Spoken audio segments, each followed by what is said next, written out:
there's the planned change and there's unplanned change.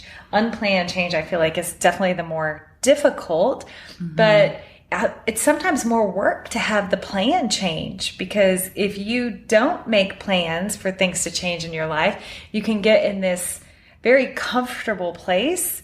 Right. And there's no growth in that, right? So if you have goals, then you have to make plans. Like, I want to get to, from A, I want to make it to Z. Well, there's a lot of numbers between A and Z that need to happen. And so that is planned change that needs to happen. And allowing it.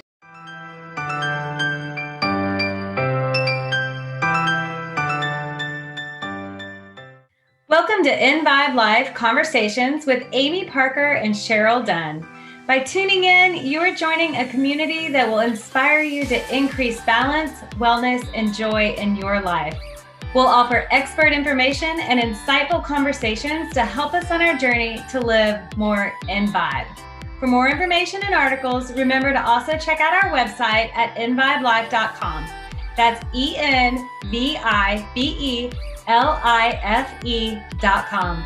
We're grateful that you're here.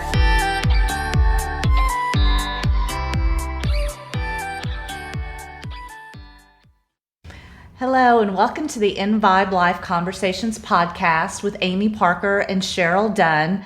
We're so glad to be with you this week. We have had something nagging at us lately. Both of us have been thinking about a topic over and over, and we've come to each other with it.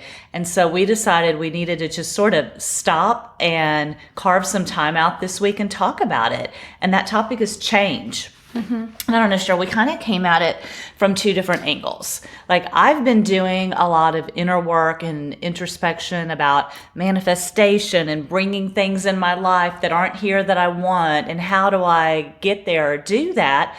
And so I've been spending a lot of time thinking about, how do I call in change? I want change. I need change. And then I know you have had some experiences lately, or had some conversations with others lately, where they're looking at change that maybe is put upon you, right, that you don't want and you don't welcome. And so that's this came from two different angles, and we realized how powerful it was for both reasons. Yeah. Mostly when people are brought about with change, it brings on a fear of the unknown, right? And that can be uncomfortable for people. I know one of the core values that we present at Core Therapy is embrace inevitable change. And that's because we are constantly having to make changes as business owners that we hope make things more pleasant, more functional, more, that we're able to do our jobs better. So we are constantly making changes.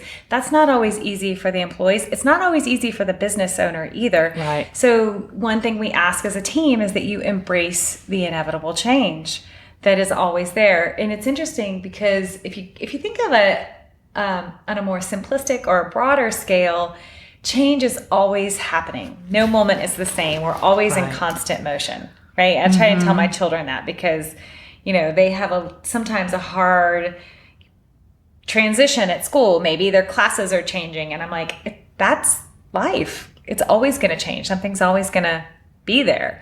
Now, there's the planned change and there's unplanned change. Unplanned change, I feel like, is definitely the more difficult, but it's sometimes more work to have the plan change, because if you don't make plans for things to change in your life, you can get in this very comfortable place. Right. And there's no growth in that. Right. So if you have goals, then you have to make plans. Like, I want to get to, from A, I want to make it to Z. Well, there's a lot of numbers between A and Z that need to happen. And so that is planned change that needs to happen. And allowing it.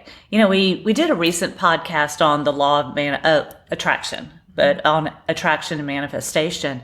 And, one of the central or key elements of manifestation, or the law of attraction, is allowing, which what you're really saying is allow the changes to come into your life.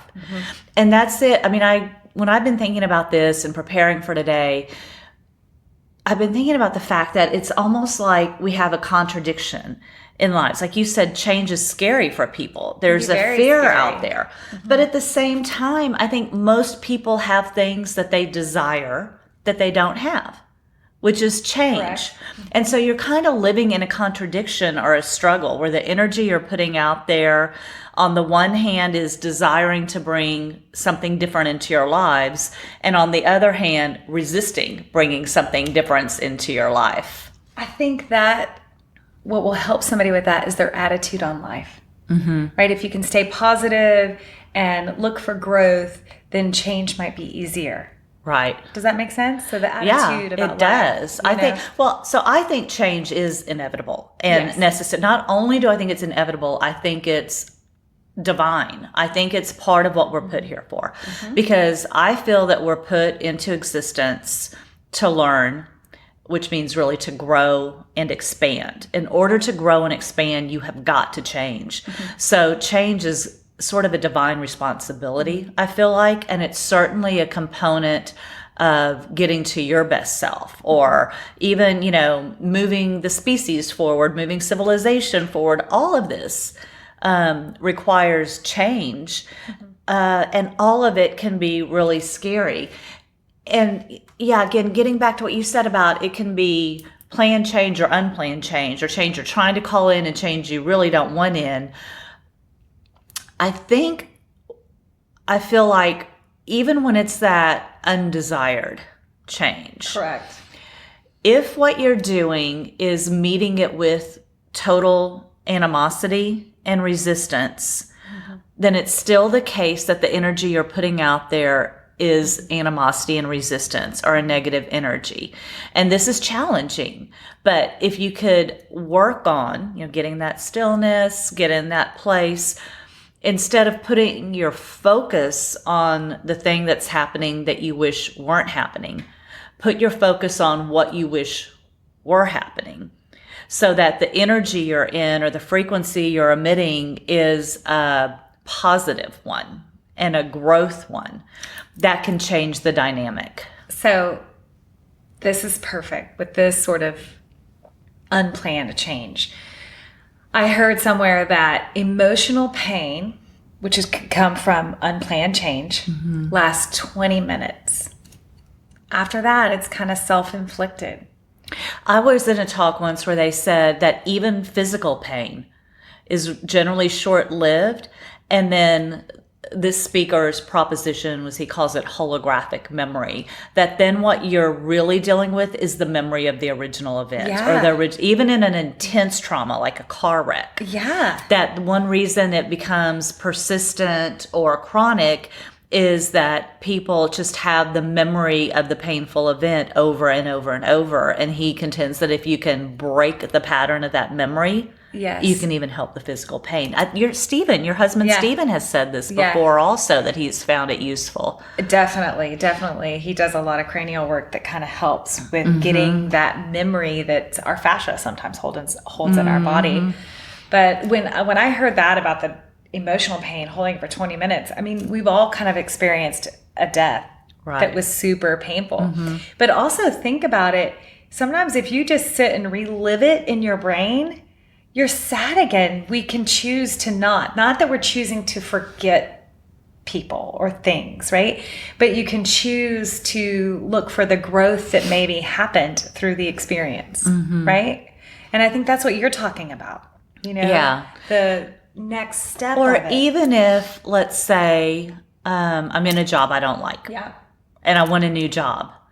Am I focusing on the things I don't like about the job I'm in? Or am I creating a template for what I want? And which one am I putting my focus or my energy on? And I also think that that's a key element to bringing about desired events and things into your life, because you're not confusing the universe, if that makes sense. So if you're sending out negative feelings or even fear of change feelings, at the same time you're sending out, oh, I wish I had this feelings, then you're sending out two different energetic signals. Correct. And they're So that's the energy of struggle and conflict, first of all. But second of all, if what you're sending out is confusing, it's probably not going to come about. You have to be clear on what you want to bring about. And have the space for that. Yeah. Here's the thing I want to say. So if you are focusing on your known situation, right? Because of a fear of looking at the future, if you're just focusing on your known situation, you are not directing your energy into, there's an infinite field of possibilities out there. And the way to really bring about desired change or desired events and circumstances into your life, desired even material things into your life, is to put your energy into attracting or the energetic resonance essence of what you want. And so if you're spending all your time focusing on the known, whether it's through unhappiness or victimization or whatever, you're going to be creating more of what you already have. Correct. What you appreciate appreciates. What you focus on, you bring about. And so it's also an important element of sort of releasing your resistance to change, or I think we would say allowing, surrendering to the possibilities and allowing the magic to happen.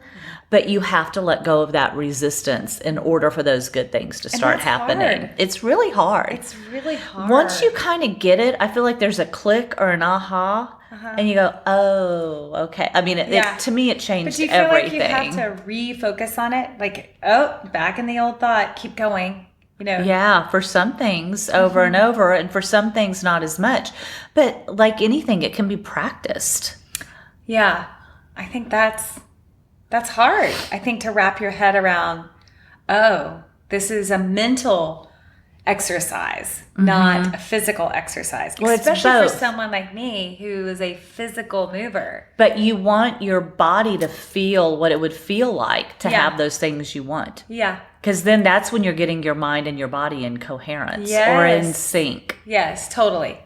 Yeah, that's fascinating because I feel like it's interesting when I teach exercise, I'm often telling people to use your brain to feel what I'm asking it to do, right? But now it's kind of a different correlation. You're kind of saying use your brain to have a feeling, not to have the result to be the exercise, but to have the result to be the energy. Right.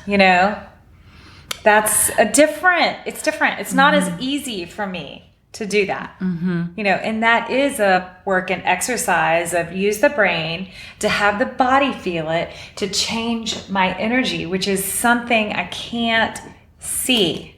I can feel it, right? But if I'm saying use your brain to change your body to be able to do the exercise like this, well, I can see it change if it's an exercise, but I can't see my energy field change just because I personally can't see. Right.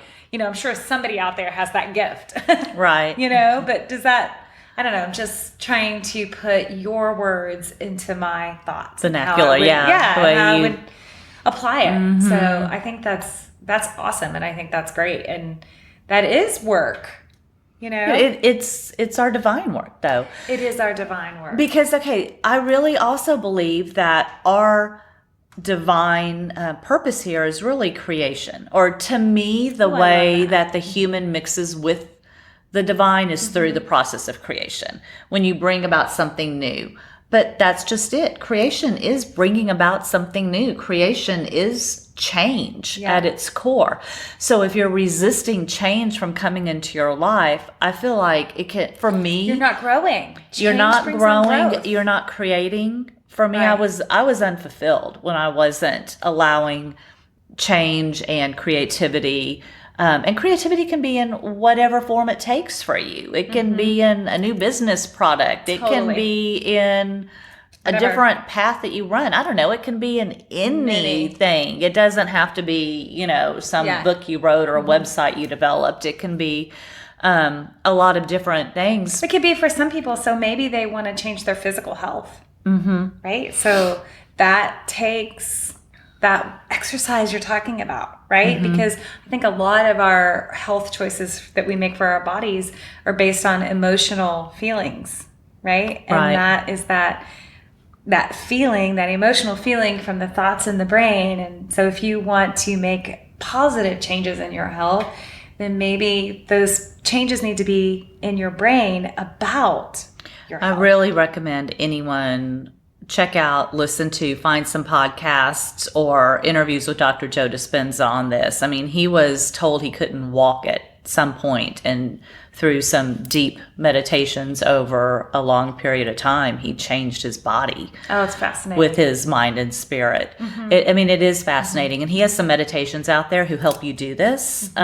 Really just get your body into the energy of feeling what you want it to. But that's what I'd say even about those physical changes you're talking about. Don't focus on how much your knee hurts. Focus on what will it feel like when my knee feels awesome. That we use that tool a lot at the clinic. It's like if somebody has decided, so say it's somebody in a wheelchair and they've decided that, oh, I'm okay with being in the wheelchair, I'm not going to walk, then we need to have a really in-depth conversation, because if that's their mindset, there's nothing we can do. They have to want to walk. They have to feel that feeling. There has to be. And so that's interesting, because we talk a lot about people's goals. That's the first conversation when somebody calls to book an appointment. We want to know your goals so that we can be on this journey with them. Right. Of change. And you need to bring on this change to have the positive things that you want to manifest into your life. It's interesting. I was just doing a little research on this topic, knowing that we were going to talk about it today. And someone put for a tool to help you embrace inevitable change is to mother yourself. Oh. And I thought, oh, that's really interesting, because, change can bring on fear. And as a child, you have a healthy relationship with your parents. Your children come to you, or you as a child would go to your mother. Think about it's like something in your life. Like, think of yourself as a teenager and your boyfriend broke up with you. You wanted to cry to your mom, right? That sort of thing. So I think that's a nature kind of instinct that we have. But now as adults, we don't always have our parents here for that sort of thing. So mother yourself. And I thought, oh, that's fascinating. I just haven't, I think as women, we can tend to get away from that. I think we do in general. I mean, to me, so many things start with yourself. Nurturing yourself, mothering yourself, love yourself, let go of judgment towards yourself. Because really, if you're not doing that for yourself, you don't have the real ability to do it for anyone else. It kind of starts with you. I know, but still, I feel that's work too. That is work.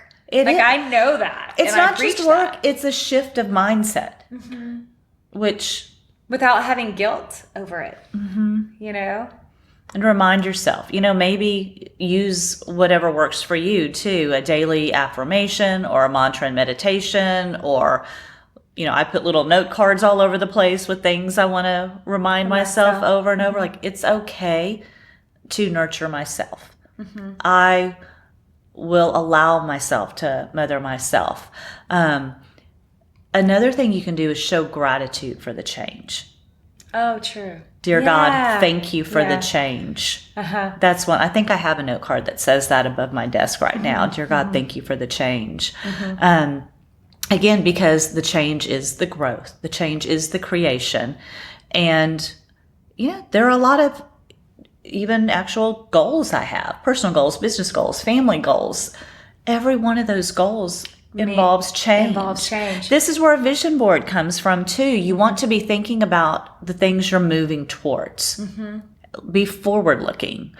Enjoy the present moment, but spend more time looking ahead than looking behind, I think. Be grateful for everything behind that brought you to this point, and then look forward. And I correct me if I'm wrong, but I think that you probably make a daily effort to put some attention on that. Don't you? I do. Yeah. How much time do you give yourself? Well, it depends on the day. Okay. So, it might just be sitting for a minute with it if it's a busy day. Sometimes I'll do My daily meditations, when I do them, are about 20 minutes. If I'm really working on bringing about change, even to how I'm feeling, that's where I do longer meditations. And I generally pull in guided meditations for that. I have a harder time sitting on my own for 45 minutes. Yeah. Again, my current favorites are some of Dr. Joe Dispenza's. I have a couple other people I follow that I'll pull in guided meditations as well. Mm-hmm. But yeah, if I'm really feeling like I'm trying to bring something about, or I'm trying to release something that is not serving me well, which is another change. Releasing something not serving me well is I have to have a willingness to change in order to do that. Yeah. Even if it's a bad habit or whatever. If it's, a relationship or a habit or a pattern or my knee hurts, whatever, allowing myself to release it. And, it's funny you say this too, because I think we all know people or have met people talking about the physical who really identify with their pain. Oh, completely. It becomes a big part of who they are. And I think sometimes I wonder if it feels scary for them to let it go, because then who am I? If such a big part of your identity is tied into, I am someone who suffers from this. And by the way, I very much recommend you saying, instead of I am a this or I have this or something that equals yourself to it, say I suffer from it, or I notice that I have this. Because if you say I am fill in the blank, that am is like an equal sign.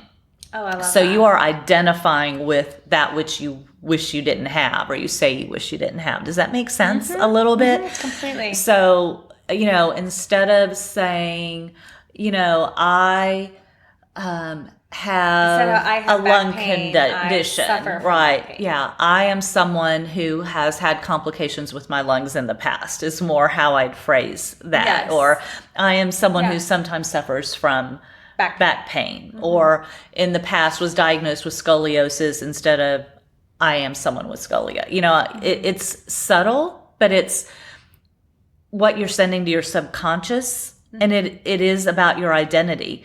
Because I think, I know we've both heard, most of us have heard this before, and if you haven't, you need to. Your conscious mind is about 5% of your mind. Your subconscious accounts for most of your actions and emotions and feelings. And so the messages you're sending to your subconscious mind, if you say, I am a this or I have that, you're just locking in those patterns that may not be favorable for your overall well-being. Yeah, I love it. And so to me, that was a big shift for me. First of all, just, my favorite mantra is I am well. Yeah. Always I am well. That covers a lot, because, right now in this moment, I am. Well. Yeah. I am. Even if I have challenges. It doesn't mean you're without challenges, but it's, am I going to let those challenges consume me, or am I still going to try to stay on top of them, whatever they are? Right. I love it. And it'll just help you feel better, I think. This is a great topic, because just, as a country, we're changing. Right? We're about to switch over who's running us, and there can be fear in that. There can be...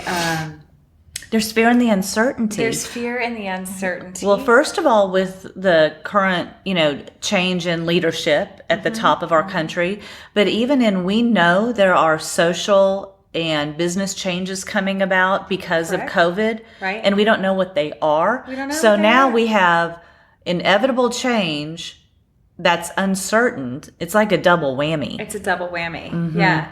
But I think it's, like you said, you focus on the positive. Focus where you can have growth out of this. I mean, there's been a lot of positives that have come out of all of this COVID change. I'm sure there will be positives that change out of, our leadership changing. Also, I think is if you stay focused on the positive, you find what you're looking for. Right.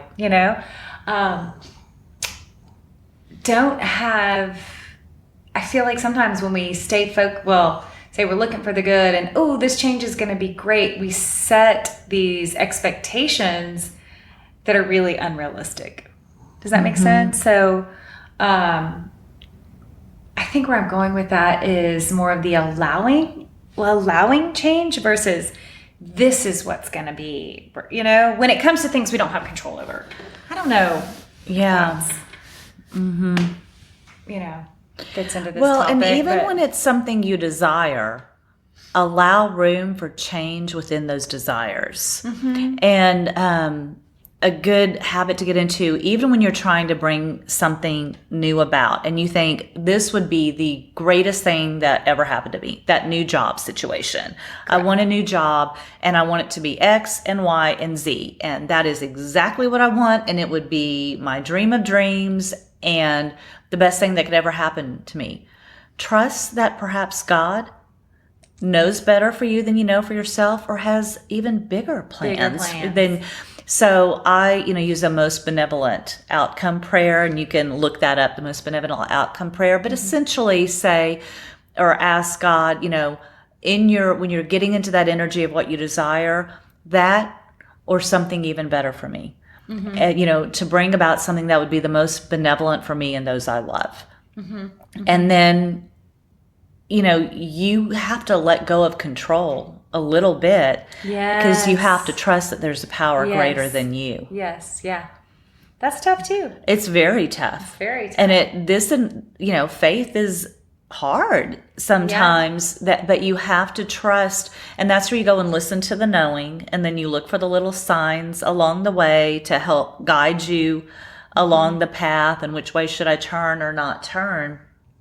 But succumbing to the greater power, or allowing the greater power, releasing control to the greater power, and allowing the change that God intends for you, I think is very hard, but again, where really magical things begin to happen. Totally. I think it's great. I feel like this podcast did a ton for me. This has been a great conversation. It has. And it sparked another one. Start thinking about what changes you want to bring about in 2021. Yeah, that's right around the corner. What do you desire? Desires for 2021. Or maybe look at your changes that happened over 2020. We all had a ton of those. And in the beginning, they might have seemed like some dark changes, but look at the light that came out of it. That would be a great end of year exercise, wouldn't it? That's great for everybody. What changes are you, here's the challenge. What changes came about in 2021 that you are grateful for? 2020. Yeah. What happened in 2020 that you're grateful for? All right. So besides my mind declining in 2020, okay. At least I have Cheryl to help me. That might be the blind leading the blind there. But go an exercise of changes that came about in 2020 that you are grateful for, and maybe even why you are grateful for them. And then when you focus on the ones you're grateful for, then you're going to bring about more things with that same energetic resonance that you will be grateful for and that you will want to have in your life. This is why gratitude's so powerful also. So powerful. And then look at 2021 for what plan changes you can have coming up. So. Yeah. And just to share with you guys, we're doing that personally. We're about to do that for EnVibe Life. We're about to do a 2021 look ahead. What are some of our goals? What would we like to bring about? What do we want more of? What do we want in changes to see in 2021 for EnVibe Life? What changes need to happen to make those goals go forward? And we're going to put that out there. We're about to have a couple days. We back out of our normal day-to-day tasks just so we can do that as a company and a partnership for our own growth. So it would be a really good exercise to do for yourself personally. If you have that ability sometime before the end of the year, have your own little personal retreat, whether and it's goal like, planning session. I'm gonna give myself a couple hours this day. And then do learn that. to appreciate the change that will come about. You know, I'm reminded, I don't remember where I read this or heard this, and I was really young, but it was like a tip to an employee. And it's, if you make yourself indispensable in your job, then you can never be promoted. Right. Oh, that's beautiful. Isn't I love that? I know. And so apply that to other situations. If you lock yourself too much into whatever your present is, then you're not allowing for something better. So allow for something better. Allow change, embrace change, allow for greatness to happen. Open the spaces for it. I love it. Well, thank you guys for listening. Yeah, this was a good one and fun. And this is, this seems like one of the reasons why we started EnVibe Life Conversations, because this is the conversation Amy and I would have all the time about these sort of topics and, how it fed our soul. And so this is what brought on EnVibe Life. Yeah? Yeah. So thanks for listening, and check us out. Leave a comment, leave a review. We'd love to hear from you. Check us out on Facebook or Instagram. Yeah, and we let look us forward know to what connecting. Changes you found in 2020 that are please. That would be fun. Light. Yeah, a change forum. Yes. We'd love to have that. Thanks for listening. Thank you. Thank you for listening to EnVibe Life Conversations. For more information and to join our community, be sure to check out our website at envibelife.com. We look forward to sharing with you.